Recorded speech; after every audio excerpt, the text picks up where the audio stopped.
Hello सांगने ମୁଁ ଆପଣଙ୍କୁ ନେଇ ଆସିଛି ରାଜୱାଡା ପ୍ୟାଲେସ। ଗୁଗଲରେ ଲେଖା ଥିଲା ଏଟା 7 ଷ୍ଟୋରୀ ବିଲ୍ଡିଂ ବୋଲି, କିନ୍ତୁ ଏଇଟା ତ 5 ମହଲା ଭଳିଆ ଲାଗୁଛି। ଦେଖନ୍ତୁ ତ କେତେ ମହଲା ଅଛି। ହଉ ଚାଲନ୍ତୁ ଭିତରକୁ ଯିବା। ଭିତରକୁ ଯିବାକୁ ହେଲେ ଟିକେ ପକେଟ ହାଲୁକା କରିବାକୁ ପଡିବ। ଟିକଟ ମାତ୍ର ଜଣ ପ୍ରତି 20 ଟଙ୍କା। ସାଙ୍ଗମାନେ ଏଇଟା ହେଲା ମୁଖ୍ୟ ପ୍ରବେଶ ଦ୍ୱାର। ଦେଖନ୍ତୁ କେମିତି ଝିଲମିଲ ଡିଜାଇନ। ଏହି ପ୍ୟାଲେସଟି ଭାରତୀୟ, ମୁଗଲ ଓ ଫ୍ରେଞ୍ଚ ଶୈଳୀରେ ବନା ହେଇଛି। ଭିଉ ଦେଖୁଛନ୍ତି ତ, ପୁରା ବାହୁବଲୀର ସେଟ, ମହିଷ୍ମତି ସାମ୍ରାଜ୍ୟ। ତ ଚାଲନ୍ତୁ ପ୍ୟାଲେସର କୋଣ ଅନୁକୋଣରେ ଆଖି ଘୁରେଇ ଆସିବା। 20 ଟଙ୍କାଟା ଅସୁଲ ହେବା ଦରକାର ନା। ଏବେ ଆମେ ଅଗ୍ରସର ହେଉଛି ପ୍ରଥମ ଫ୍ଲୋର ଆଡକୁ। ପ୍ୟାଲେସକୁ ଆସିଲେ ଅଗ୍ରସର, ପ୍ରବେଶ, ଦ୍ୱାର ଏମିତି ଭାରି ଭାରି ଶବ୍ଦ କହିଲେ ଟିକେ ରାଜା ମହାରାଜା ଭଳିଆ ଫିଲ୍ ହବ। ଦେଖନ୍ତୁ ଇଏ ହେଲା ପ୍ୟାଲେସ ସାଇଡ ବଜାର। ନେକ୍ସଟ ବ୍ଲଗରେ ଆକୁ ବି ଏକ୍ସପ୍ଲୋର କରିବା। ଏବେ ମୁଁ ଆପଣଙ୍କୁ ଏ ପ୍ୟାଲେସର ଇତିହାସ ଟିକେ କହିଦିଏ। ମନ ଦେଇ ଶୁଣନ୍ତୁ ଓ ଧ୍ୟାନ ଦେଇ ଦେଖନ୍ତୁ। ଏହି ପ୍ୟାଲେସକୁ ମରାଠା ସାମ୍ରାଜ୍ୟର ହୋଲକର ବଂଶ ଦ୍ୱାରା ପ୍ରାୟ 250 ବର୍ଷ ତଳେ ବନା ଯାଇଥିଲା। ଏବେ ଆମେ ପ୍ରଥମ ଫ୍ଲୋରରେ ଅଛୁ। ଆଉ ଇଏ ଦେଖନ୍ତୁ କେତେ ବଡ ଅଗଣା। ଏଠି ସନ୍ଧ୍ୟାରେ ଲାଇଟ ଶୋ ମଧ୍ୟ ହୁଏ। ଏହି ରାଜପ୍ରସାଦର ନିର୍ମାଣ ଆରମ୍ଭ କରିଥିଲେ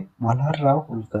ସିଡି ସବୁ ଦେଖୁଛନ୍ତି ତ, ସରୁ ସରୁ ଆଉ ପୁରା ଉଠାଣିଆ। 2 ଥର ଉପର ତଳ ହେଲେ ପେଟ ପୁରା ପିଠିରେ ମିଶିଯିବ। ଏହି ରାଜପ୍ରସାଦରେ 3 ଥର ନିଆଁ ଲାଗିଯାଇଥିଲା, ଯାହା ମଧ୍ୟରୁ 1984 ମସିହାରେ ଲାଗିଥିବା ନିଆଁ ଦ୍ୱାରା ବହୁତ କ୍ଷତି ହୋଇଥିଲା। ପରେ ହୋଲକର ରାଜ ପରିବାର ଓ ସରକାର ଏହାକୁ ପୁନଃ ନିର୍ମାଣ କରିଥିଲେ। ଏଠି ବି ଫାଷ୍ଟ ଫ୍ଲୋର ଭଳିଆ ହିଁ ଡିଜାଇନ ସବୁ ଅଛି।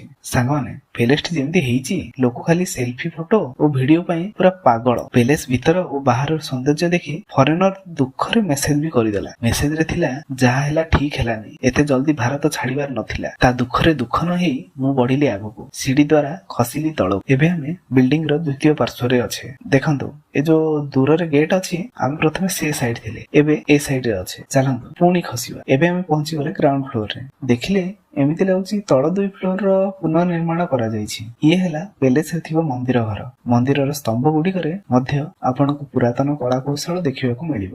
ସାଙ୍ଗମାନେ ଏ ସ୍ତମ୍ଭ ଦେଖନ୍ତୁ, ଇଏ କାଠରେ ତିଆରି। କେତେ ସୁନ୍ଦର ହେଇଛି ନା। ଆଶ୍ଚର୍ଯ୍ୟର କଥା, ଇଏ 250 ବର୍ଷ ହେଲାଣି କିଛି ହେଇନି। ତେବେ ସାଙ୍ଗମାନେ ଇଏ ହେଲା ରାଜୱାଡା ପ୍ୟାଲେସର ଫୁଲ ଟୁର। ବ୍ଲଗଟି ଭଲ ଲାଗିଲେ ରାଜା ମହାରାଜା ଷ୍ଟାଇଲରେ ଲାଇକ୍, କମେଣ୍ଟ, ସବସ୍କ୍ରାଇବ କରିଦିଅନ୍ତୁ। ଧନ୍ୟବାଦ।